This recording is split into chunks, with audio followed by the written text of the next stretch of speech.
Okay, friends, welcome. My name is Eddie Chavez Calderon. I am the campaign director of Hurry-Let's Orthodox social justice organization with a national bandwidth to be able to bring justice and solidify our Torah each time. I'm super excited to have our great friend, somebody who has been a passionate friend and ally and co-constructor with Hurry-Let's to be able to bring in so much of our work to life.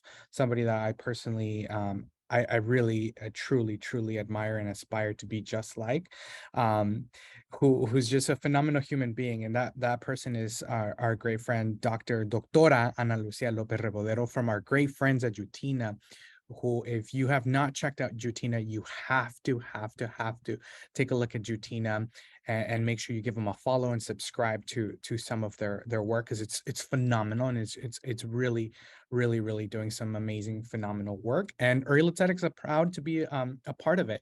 Yeah, make sure you look them up. It's jewtina.org for their website, and at Jewtina Jewtina CO on the socials for us. Make sure you go ahead and visit that. All of our websites are going to be tied in together once the recording is over, so you'll be able to click and make sure to give them a visit. I want to go ahead and introduce that Dr. Analucía Lopezrevoredo is a Peruvian-Chilean-American sociologist born in Peru and raised in Spain and the United States. A scholar of Jewish and Latin American migration, Analucia founded Jewtina y Co in 2019 to offer Latin Jews from around the world a community in which to celebrate and explore Latin Jewish multiculturalism. Prior to Jewtina y Co, she worked at Jimia, One Table, Bend the Arc, and Center to Advance Racial Equity, and was a global development officer in California's Central Valley in southwestern Mexico and southwestern Peru. I cannot emphasize how amazing Analucia is. I'm also proud to say that she is my Jewruta, who I get to learn with and continuously engage in personal growth and study Torah with, and really dive deep. Analucia, we are so happy that you are here with us today. Eddie, thank you so much. First and foremost, that was quite the introduction. I love you. It's for everyone that's listening. This man right here, Eddie Chavez Calderon, is truly a mensch. In the definition of a mensch, it's this man right here. And it's been a pleasure over the last, gosh, what has it been? Almost 4 years of being in community with you, in deep love of Torah with you as a Jewruta and a co-conspirator. And so I'm really excited to be able to be here today and do this work, not just to represent this incredible topic and to talk about what's taking place, but also to lift up this beautiful partnership between Jewtina y Co and Hurry-Let's, the sole Orthodox organization focused around social justice, which is huge. And I think what a way in which to observe Torah by centering social justice in the work. I just feel so lucky to be in this partnership and in this dreamership with you that we are always a part of together. Phenomenal. So I really absolutely love and have been following your work, watching you travel from across the world. But really interesting, today's topic of exploring diaspora Jews in Latin America. And I know that you have an extensive knowledge of diving deep into multiple places in Latin America and really engaging deeply with a lot of the community, the Jewish community in Latin America. What has been the biggest shock and surprise to you from visiting different communities across Latin America? And I even dare to say, throw in things that have surprised you a lot and things that positively have really grounded you. Yeah. Oh, thank you, Aglaya. Thank you. And Eddie is awesome. For those who can't see the comment, Aglaya knows what's up. So I want to start off by just clarifying a couple of things. The topic of today's session is exploring the diaspora Jewish community of Latin America. And I want to define Latin America as being both Spanish and Portuguese speaking Latin America. So part of the world that was colonized and sought independence from Spain and Portugal. And that's a really critical part of the story that I'm going to go into. And then also when it comes to diaspora, Jews are seen as diasporic people, meaning that they're if we're looking at diaspora, it means that they live outside of their homeland, and the homeland for most, the way in which to describe diaspora is Israel, like what modern day Israel is today. And so we're talking about folks, Jews who live outside of that space, who have made their way to Latin America through migration. And of course, today we've got a lot of folks who spent generations in Latin America and now have moved to different places, including Israel homeland. So it's interesting to think about diaspora in that sense as well. And so I'm bringing those things in because I think it's great to just kind of get the nuance around these two things that we're talking about. Now, I also love that we're not just talking about immigration.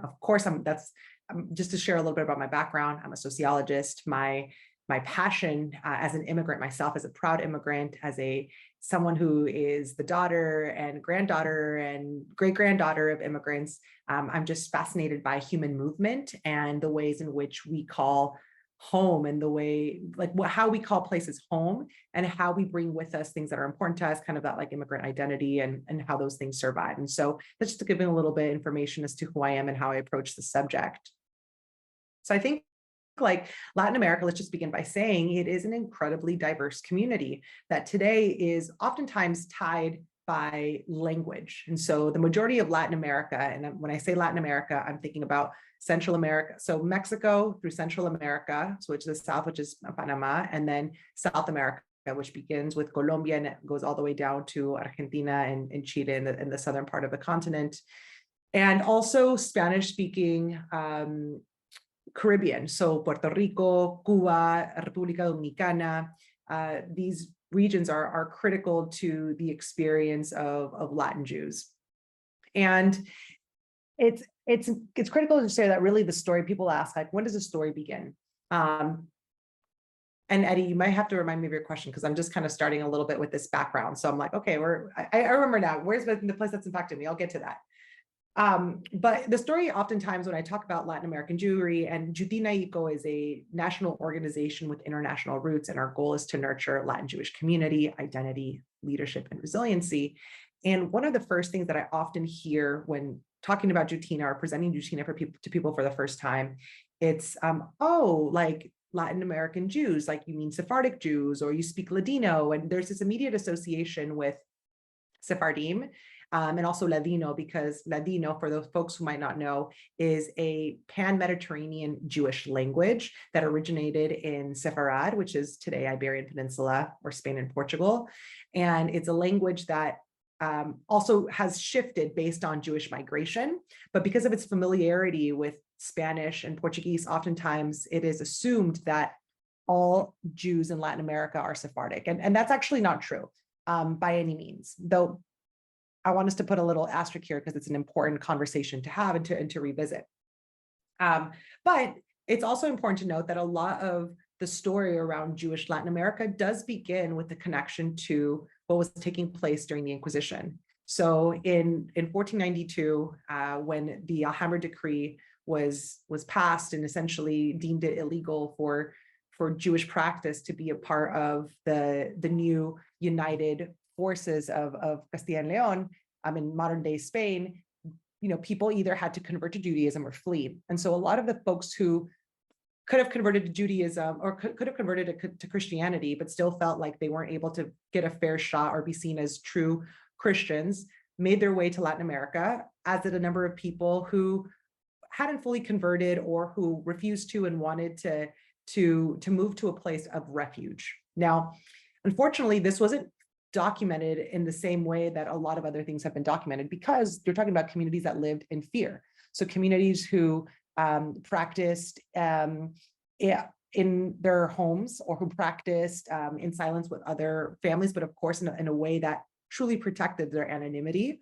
But we have found over the years a number of different things that have indicated early Jewish life in Latin America. And so, for example, in Tasco, which is a region in Mexico, which is about 2 to 3 hours from Mexico City, there was a mikvah that was found from, early 17th century mikvah. And so there we go to see, it's like, oh, so there has been people here. And how are people arriving? Yes, people were arriving with the new explorers, and that's just one example of different things that have been found throughout Latin America, hints of Jewish life, as well as oral traditions.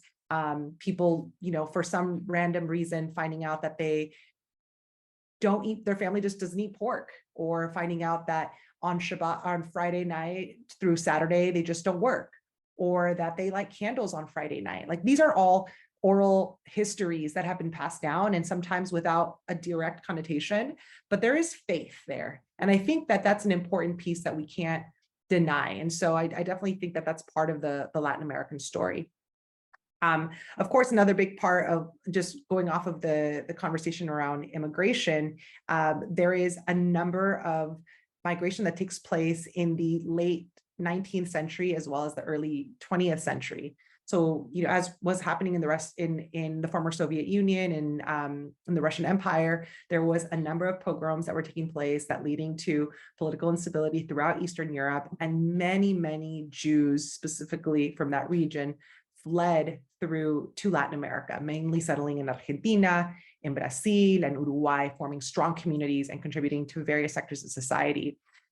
Even before that, like in the mid-19th century, there was a movement to get kind of this kibbutz style like experience in Entre Rios, which is in Argentina. And the whole point of this was to get folks out of those pogroms, but to also kind of follow that that idea of building together. And that's an interesting thing, because a lot of the Jews that were moving there were not moving from the same dire reasons. They were moving to just get different types of opportunities. And of course, they were experiencing a lot of anti-Semitism in their communities, but it's an interesting piece, because those Jews that made their way to Entre Rios in Argentina is a fascinating, they're people who, it's a true fascinating tale of migration, settlement. But essentially, just to give you a little bit about that, is those colonies were highly supported. It was a development project by Baron Hirsch, who, it was an agricultural colonization project, and the whole part of this Jewish philanthropist of Baron Maurice de Hirsch really aimed at resettling these Jewish communities in other parts of the world, because they thought, why not try to create this kind of homeland experience, and perhaps we can create it through the work and this starting to, imagine this kibbutz lifestyle and create these colonies. And essentially, a lot of families moved there without knowing where they were going, and ended up, after a generation, moving out of Entre Rios, which is really this farmland, and moving into the bigger cities around Argentina, whether it was Cordoba or whether it was Buenos Aires. And so we also started to see mass migration to the bigger cities of Argentina before the migration that took place because of the pogrom. So it's just interesting to know that there's all of these like asterisks with like, actually this happened first and this happened then. And similarly, during that time, during the 19th century, there was this rubber boom that was exploding throughout the Amazons in Latin America. And many, many Moroccan Jews, specifically men, single men, made their ways to Latin America, to Brazil, to Peru, to work in this, in El Gaucho, the rubber boom. And it, intermarried with different communities. And it's been amazing to see communities in which these families lived maintain, through a patrilineal spirit, Jewish traditions. So this is all taking place, as I mentioned, 19th, 20th century. And of course, we see even the mass migration that takes place as a result of the world wars. We've got, post World War I, the massive migration of Jews living in the Ottoman Empire, from Syria, from Lebanon, from Turkey, from Egypt, Syrian Jews who had moved to Egypt, also making their way towards Latin America. And then of course, World War II, seeing that Jewish migration, fleeing the Shoah, what was taking place in Europe, and trying to connect with different Jewish communities wherever it was that they could, oftentimes not knowing when they were going to Latin America, or oftentimes not really knowing where in Latin America they were going. So I think that's kind of like a little bit of a basis in terms of like migration in the shortest amount of time, in 10 minutes, as to like how that took place.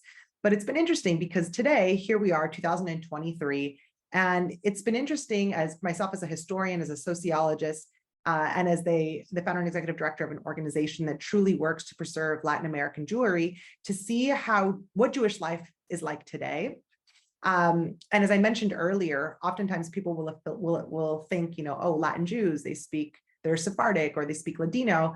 In actuality, today, when it comes to Jews that are part of traditional Jewish communities in Latin America, the majority of those cultural institutions are actually headed by and led by Ashkenazi Jews. And of course, there's communities that have had to mix in a liturgical way. So Sephardim or Syrian Jews and Ashkenazi Jews. But for some time, a lot of these communities stayed pretty separate in Buenos Aires, in Sao Paulo, in Panama, in Mexico. It wasn't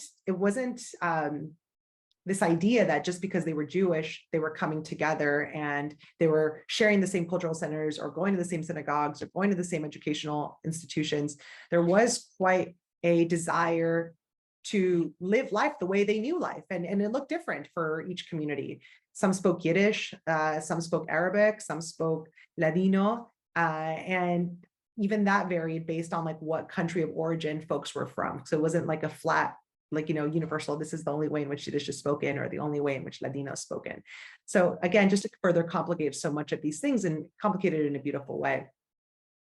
Now, to answer your question, because I want us to go to that question, and hopefully that leads to some really great follow-up questions. What has been the most impactful for me? Like, wow, I think it's interesting because in Buenos Aires, which has the largest Jewish community in Latin America, we are looking at a community where you can live a very rich Jewish life and do so through a fully secular lens, meaning you can be not just secular, but maybe even go as far as to say like atheist, right? Like really like anti-belief in God. And at the same time, still be truly immersed in Jewish life, whether it's through camp, whether it's through synagogues, because it's a cultural experience, a cultural expression.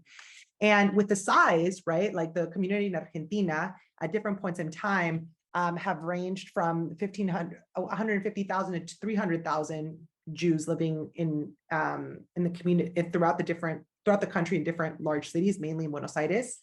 That's huge. And I think it just shows that it's the size of the community that really allows for this widespread experience, Jewish experience. Right? I'm from Peru. Our community, now in 2023, we're looking at just under 2,000, close to like 1,800 Jews. And that's small. And what that means is that you don't have as much liberty to experience Judaism in different ways. There's different communities, and there's one community that ends up being kind of the one size fits all, that's the most progressive. But when you compare it to if you're looking through like an American movement context, it actually feels a lot more conservative or modern Orthodox. It just feels like that's where people of more diverse backgrounds can fit their space. And I think, again, that just goes with how big a community is. And it's something, the biggest thing that I'm always looking at is how does the size of this community impact the way in which people integrate themselves and how people can dare to push the boundaries around Jewish identity. Thank you so much.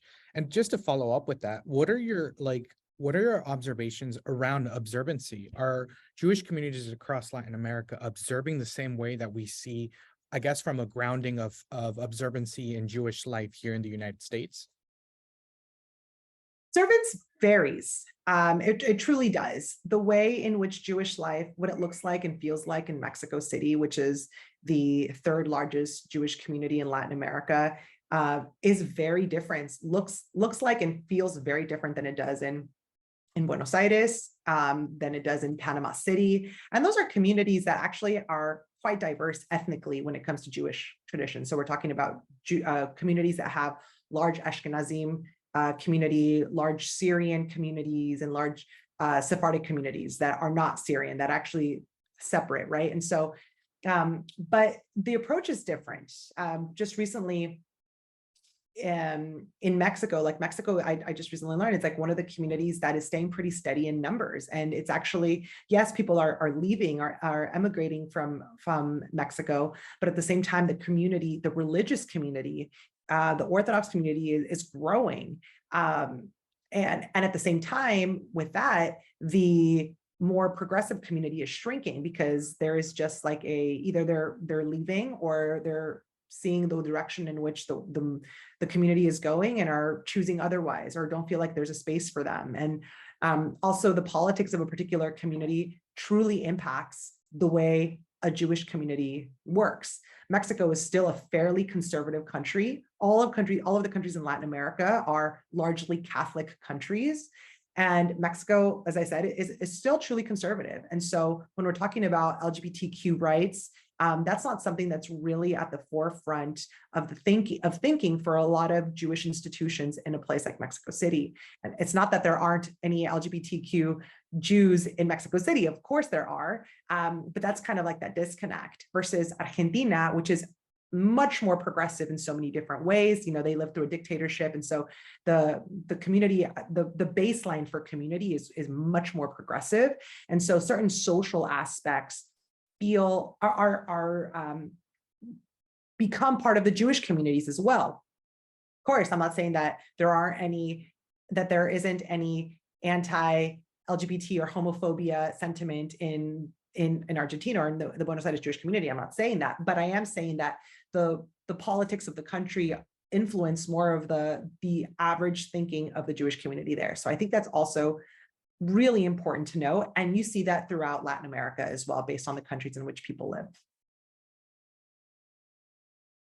Totally. Thank you so much. And I think that there's a common occurrence whenever I'm in communities and I talk about Jews from Latin America, I almost always get that people will respond with the thing, well, they're all conversos. Have you heard that as well? And what is the actual reality of that? Because oftentimes we hear that there is the Jews of Latin America are all conversos. Can you talk about that a little bit? Because I think it's a common myth that doesn't really get talked about in our communities. Yes, and that's actually perfect because that also leads me to another thing I want to chat about. So the converso thing is very similar to what I was mentioning earlier around all Latin Jews are Sephardic, right? They're Jews who made their way via the Inquisition, and then they set shop in Latin America, and today they are the descendants of people who escaped the Inquisition. Or some people would say conversos as well. Conversos were essentially like Christian people who were Jewish who converted to Christianity, and then still left Spain and Portugal. Mostly that word really comes from the Spanish experience because they weren't being accepted as everyday Christians in Spain. And so they moved to Latin America because Latin America needed people and it was going to be easier for them. So that's kind of that what I was mentioning earlier. And I'll reiterate, like, there's no way of us truly knowing the experience of Jews who left the Inquisition, who, because of the Inquisition, left the Iberian Peninsula and made their way to Latin America. There's no way. There's been a couple of different studies that have been done. In Brazil, they found that it's a possibility that, I forget the exact stat, but a significant number of people could have Jewish ancestry to some degree. And so, again, I want to reiterate, there is no current thing that can test for that. Like, people will take ancestry DNA tests at time and we'll find out that they're 99% Ashkenazi Jewish or like European Jewish. And some tests have started to try to create signifiers for Sephardic communities that are coming from just most recent migration from like North Africa or the Levant. But when it comes from people from Inquisition, so we're talking like 16th century migration, it's very difficult to know. So there is no way of knowing that. Now, I say this, it's also important to know that a big portion of our community of Latin Jews in the United States or in Latin America can be people who didn't grow up Jewishly, but were called to Judaism, right? So they either converted to Judaism, they returned to Judaism, they're a Jew by choice, whatever terminology they wish to use. They did not grow up Jewish in their household, but something called them to it, whether it was a belief that their family were conversos or were crypto Jews, meaning Jews who never converted but were practicing in silence. I think that's just one of those things of our community that we don't need to be so reliant on proof about, right? If they're choosing Judaism today, then that's where we should be supporting our community. And however it is that they make sense of that, I think is beautiful and important, and we should make space to listen to. Now, I want to add one other element to this conversation about people who've chosen Judaism or converted to Judaism, is that I just went through a brief history of a very brief history of migration to Latin America. But what we're seeing also throughout Latin America is a number of Jewish communities that have been, some people will call it satellite communities, some people will call it emergent Jewish communities. And essentially what those terms mean are groups of people, like mass communities, that converted to Judaism, who did not grow up Jewish, did not start off as a congregation that was Jewish. Oftentimes Christians or evangelical Christians, or evangelical, yeah, I think, and then they will convert as a mass. So we've seen this take place in Colombia. There's vibrant communities throughout Colombia, including one that I have had the privilege of spending time with, the Bello community, which is right outside of Medellin. We also see this in Armenia and El Salvador. We also see this in Peru. There's this community called the Inca Jews. We also see this in Brazil. There's like a number of different communities that have converted as a big group of people, and in an attempt to be seen as Jewish, like really Jewish, and I hate to even say those terms, but like I'm going to use quotations around like what really Jewish is.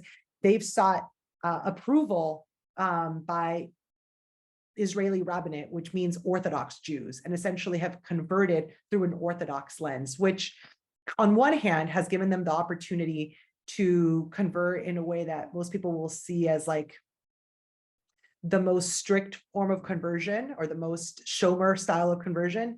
And a critique is that, you know, it's being done through an Orthodox lens, which often means an Eastern European lens, which often means a very male-dominated lens, and which often means at the sacrifice of their local culture, without being able to really create local identity as to what their community could look like. And so I think that that's like a really important and beautiful discussion that's being had, but also these communities are part of the Latin American Jewish experience. It would be ridiculous to think that they're not.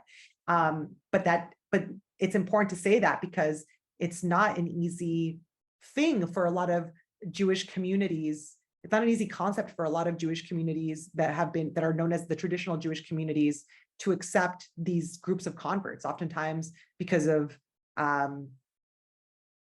fear of things changing within their community, oftentimes because of, you know, racism, oftentimes because of classism. There is a dislike for a lot of these groups to take place, and for groups to like integrate themselves into these traditional communities that have been led over the last 200 years, less than 200 years by different ways of Jewish migrants. It's just interesting to see, because we're seeing this take place, but they are part of the Latin American Jewish experience today. And this conversation really couldn't take place without naming them as well. Thank you so much. And now, like the common thing that always gets asked, how are communities dealing with anti-Semitism in these spaces? And is it the same as what we're used to saying of the same anti-Semitic tropes that we deal in the States? You know, I think it really depends on the person that you're asking. This question always comes up in all of the conversations I have with my peers or people that I meet around, you know, because they'll ask about the United States and how anti-Semitism, is it really that bad in the United States, or like what's going on, you know, and there has been a desire to talk more and name when anti-Semitism takes place. I'll say that in Latin America, anti-Semitism exists. It always has, but it does, for me, it does look and feel different. I think oftentimes, because I mentioned earlier, you know, Latin America is still largely, as a whole, largely conservative and a largely Catholic community. Oftentimes the anti-Semitism comes from a misguided belief that it is because of Jews that Jesus Christ was crucified, right? And so then they associate Jews with that. Now, I do think that's changing, and I think oftentimes it feels different in cities where the rate of education is a lot higher than it would look in smaller towns where you know, they don't that ability to like think and argue critically hasn't really been tested as much, or people haven't been offered that same opportunity. But I also see it, for example, in other ways, like well, people will just assume, oh, like Jews, like they never really want to be with anyone else. They always just kind of be with one another, or they will only want to go to their schools, or they want to eat with their food. They're like too good to eat with our forks. There's kind of like this feeling around, especially when kashrut becomes like a part of it, because there's these layers of separation between community, like the rest of society and local community. So I see this a lot, for example, in Chile, which is where my grandmother was from. She was born in Santiago, and she grew up actually not so far from for context, Santiago, Chile is also the city with the largest number of Palestinian, of Palestinians from the diaspora, right? They have the largest diasporic Palestinian community. This is in Santiago, Chile.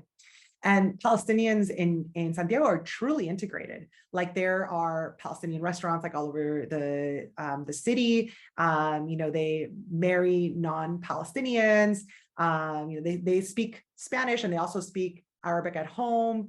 Some of them keep halal, not all of them do. And the Jewish community in Chile and also the Palestinian community is like, I think it nears 1 million in Chile. So it's large. And when it comes to the Jewish community, we're looking at a community that's like less than 20,000. And, pretty much live in a pretty affluent area in Santiago, in Las Condes, and like the community center is there. Not everyone keeps kashrut, but a lot of people do. And so they're a lot more segregated from the rest of Jewish life. It doesn't mean they're not integrated. And a lot of Jews do in Santiago and in Chile do hold public office and are, not just thinking about their life as a Jew in Chile. They're also thinking of their life as a Chilean, right?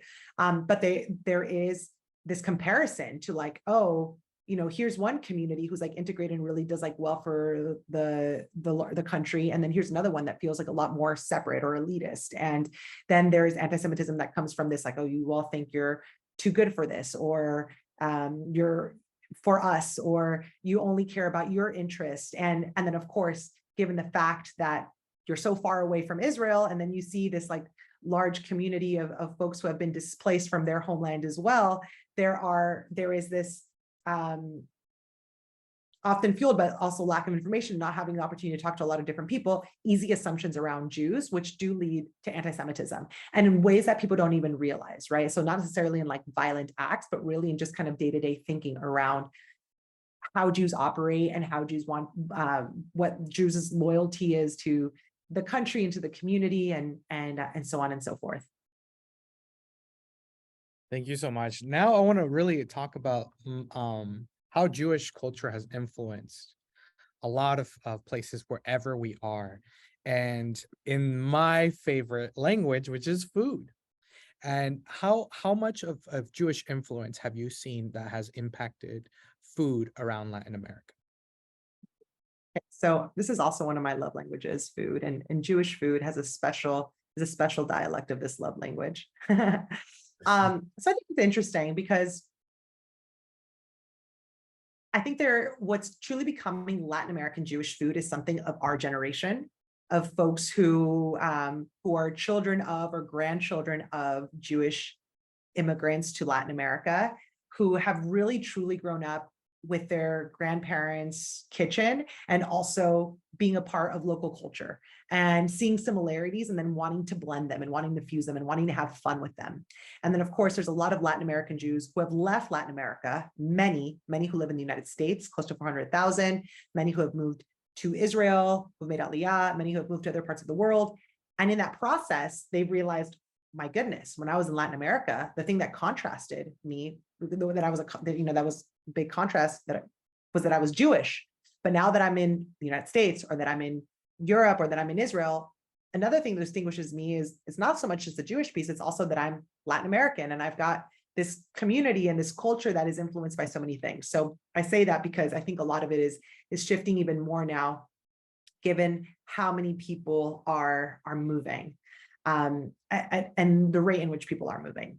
So some of my favorite things that I've seen over the last 37 years as a person that's lived in the world, is these fusions. And some of my favorites have been during Hanukkah.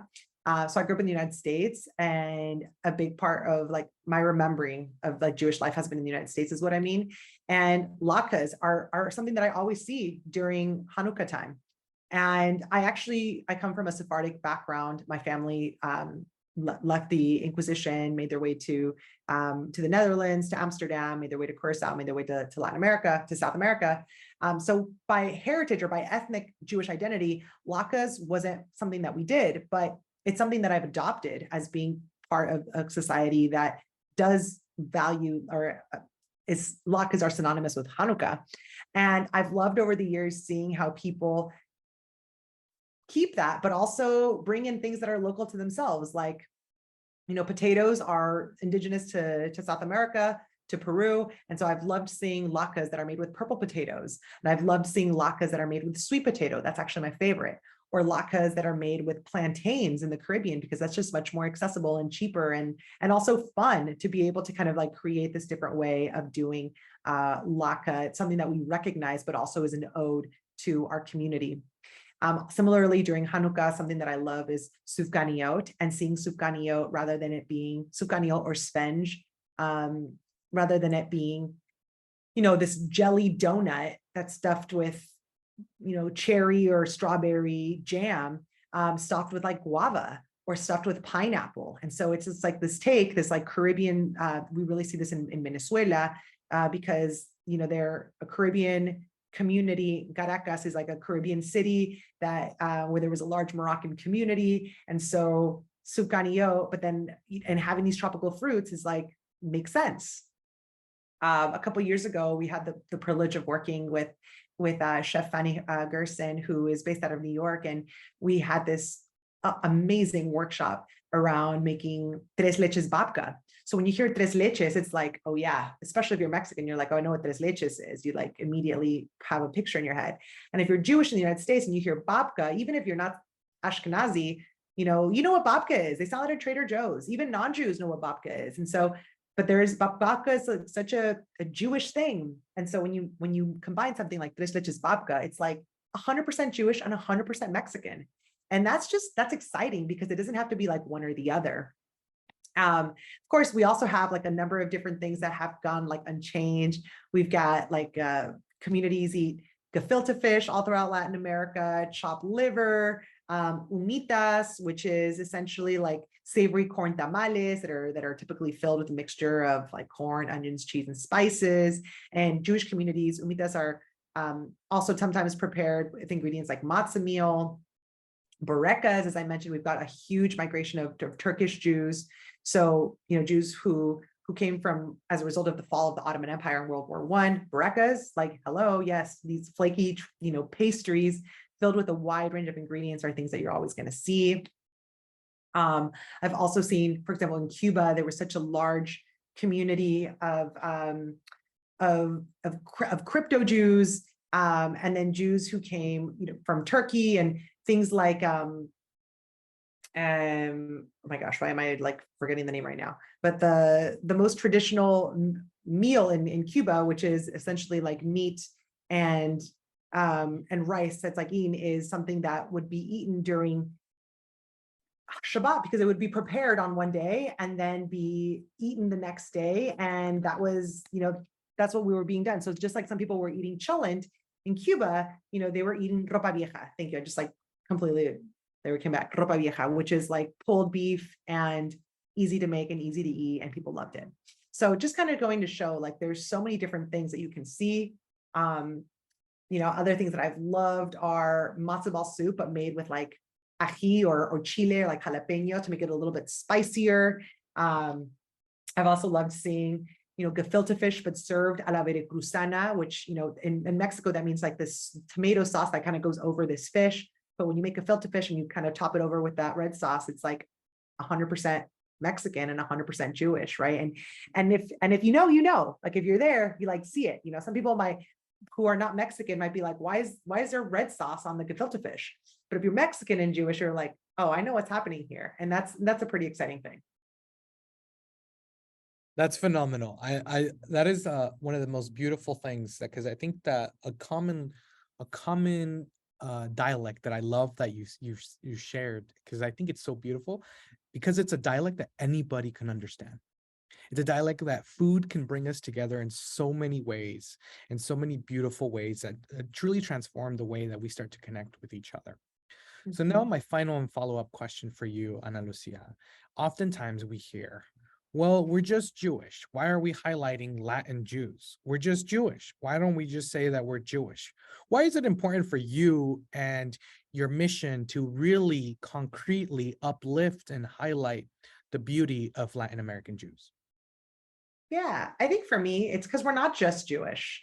For me, specifically, like we are people who have lived all over the world. We are people who have, as a result of, sometimes not the greatest circumstances, whether it's been like forced migration or desire to have a new opportunity for a desire for adventure, we have found ourselves in different places, and Judaism is what's kept us going. And at the same time, we're social people. We are people's people. We've connected with so many different communities. We've also contributed to different communities. So we're not just Jewish.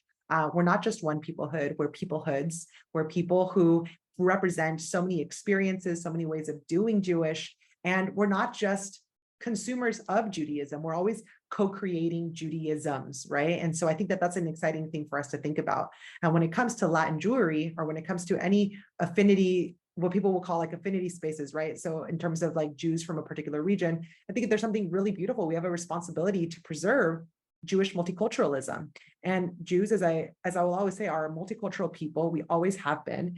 And it is our role, I think, as a community, to be inspired by our journey and to ensure that that story is never forgotten, because we're not just Jewish. We're so much more. And when we really are able to see that and to celebrate that, we're able to not just do a lot of self-preservation, but also build a lot of important ties with different communities, which I think in a day and age in which, especially at a time in which anti-Semitism feels like it's on a rise, our ability to connect with so many other communities is something that we can't deny. We're a bridge to so many worlds, and that's an exciting and a place that, it's a responsibility for us, and it's something that we're really passionate about. Thank you so much, Ana Lucia. It is always an incredible plethora and beautiful flavors of knowledge that you bring into the table, and I just absolutely love that. Friends, I want to open it up to questions from folks either on Facebook or on our chat here directly. Please feel free to unmute yourself and ask a question. I know Ana Lucia is super excited to answer, and we would love to help you. So go ahead, friends. If you have any questions, send us to us directly, either on our Facebook or on the chat here on our Zoom. Thank you. Yeah. Okay, we got one from Facebook, Ana Lucia. The question Okay. is, have you ever felt unsafe in any Latin American country as a Jew? That's a good question. I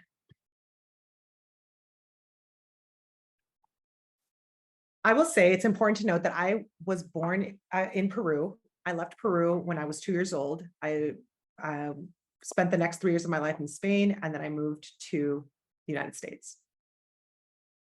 So a lot of my remembering around feeling unseen or unsafe was specifically around me being an immigrant in the United States and me being a woman of color in the United States.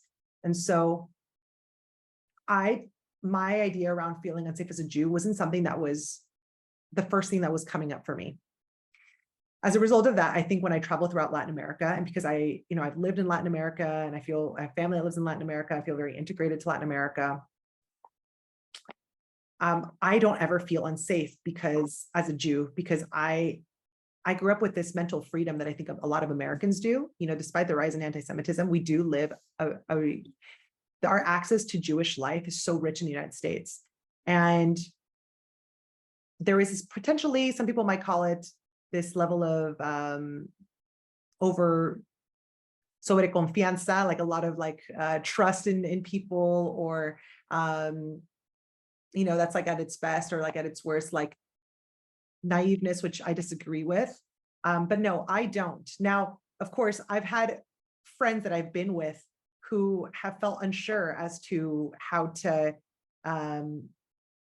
talk about being Jewish in Latin America, or feel like maybe it's better for them to keep that quiet. I've never kept that quiet. In fact, I have found that when I've been able to talk about it, there's been a lot of curiosity, and there's been a lot of things, misconceptions that I'm able to, in that moment, create greater awareness of. And I think that that's a decision that I make. And so for me, like, that hasn't been something that I felt and I've traveled. The only country in Latin America I have not been to is Venezuela. So, I've experienced Jewish life in all of the communities that I've been in. So that there is, goes to show something. And again, like, that doesn't necessarily mean that might not be someone else's experience. They might feel a level of trepidation. Yeah. Thank you. We have more questions coming in. What is something that has kept the Jewish community together and successful within Latin American communities? I think Latin American Jewish communities, as I mentioned a lot of things that can be very difficult about them. Oftentimes are pretty closed off. They historically have been, there's in many places, marrying, like an Ashkenazi marrying a Sephardic or a Syrian person was likely not only not seen, but also seen as like intermarriage. So it's like, that's a very real thing that has shifted over time. But I do think that despite those pieces, the community really rallies around itself and really supports people. And when people have gone through, and I know this from family members, from friends who have experienced at different points in time, varying levels of, whether it's financial stability or familial, they've been really supported by the Jewish community, which I think is really beautiful. And I also think that in the smaller communities, there is this desire for people to be connected. And a lot of times, like I'm from Lima, and our Jewish school in Lima is just recently started admitting people from like interfaith families. Like that wasn't a thing when I was growing up or when my mom was growing up. But I do think that like there is this like effort to want to keep the community in some capacity going. I just mentioned there's like 1,800 Jews in Lima, and like that feels really small, but there's like this desire to make it work. And it doesn't mean that everyone is on board, but I do think that for the most part, communities are wanting to support the community that's there. And ultimately, I think that there's levels of, Shabbat, like as a young adult in Latin America, I'm able to find a place. Like Shabbat has really kept the Jewish people all throughout the world. And I think Latin America that's not an exception there. And I really do feel it. And when you're able to combine the hospitality, Hachnasat Orhim of Shabbat with Latino hospitality, it's like a whole other level of hospitality that I feel so proud to experience and to be able to also share with others. Wonderful. Thank you. I'm going to go ahead and acknowledge our chat.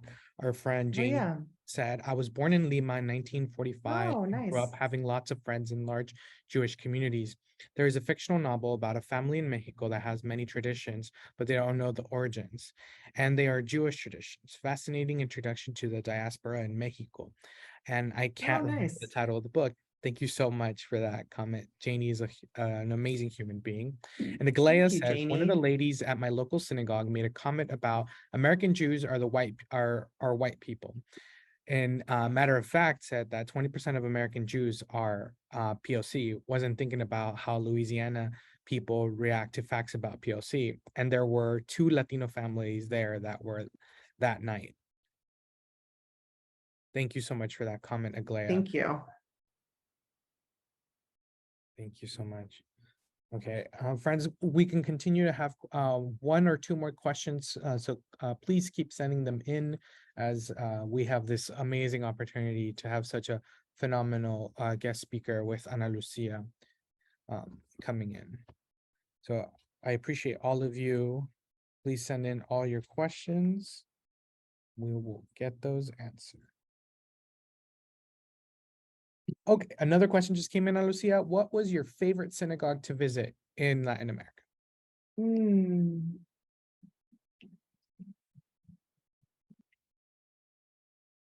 Wow. Okay. So it's not a historic, like, I think sometimes when I'm hearing that question, I'm thinking I'm like a historic, super old synagogue. I'm not thinking about that. I'm thinking about just the place where I felt like the most at home. And that was Amichai in Buenos Aires. And it's this community that is just, so vibrant, and there's singing, and it's a packed house. Like, let me tell you, when we spend time in Buenos Aires, sometimes we call Buenos Aires home, when we are there, that I've never seen a synagogue more full than I've seen there. And we're talking about people who, that's how they want to start their Friday night. They want to go to shul, and then they want to pray, they want to sing, they want to be in community, and then they go out to their 9 o'clock, 10 o'clock dinner. And people are still arriving. Let's say services start at 7 p.m. People are still arriving at 7:40. Like, did we miss it? Did we miss the sermon yet? And it's just a beautiful experience that if you find yourself there, I would, if I wanted to relate it to like a movement, I probably would relate it to somewhere between conservative, reform, reconstructions. I don't know. It's definitely, I hate relating it to a movement because I feel like sometimes people have preconceived notions about that, but there's no mechitza. There is a lot of singing, so there are instruments. If that's not something that you're into, I can understand that being a little bit more difficult, but if you find yourself there and you're open to that, I highly recommend it. Thank you so much, friends. Looks like we are on our time. I appreciate each and every one of you who are joining and are listening on our recording. Thank you so much for continuing to support our work. And I highly, highly, highly cannot end this without recommending that you follow Jewtina and Co.'s work, as they are really, truly innovating a lot of Jewish life and highlighting a lot of Jewish and Latin American life. So many beautiful speakers at Analucia. I cannot emphasize that you need to check out the Voces podcast with Analucia, because it is incredible.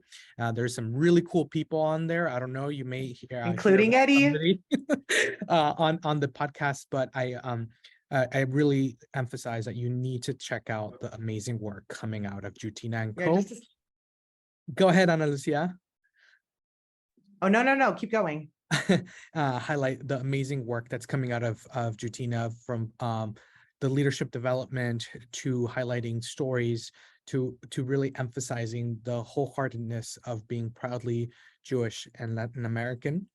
So I appreciate Analucia. I appreciate all of you for being on this phenomenal class, and we hope to learn with you again soon. Thank you, everybody, and have a phenomenal day. Thank you so much. Gracias, Analucia. Thank you so much. Muchas gracias. Ciao, ciao. Care, everybody. Bye-bye.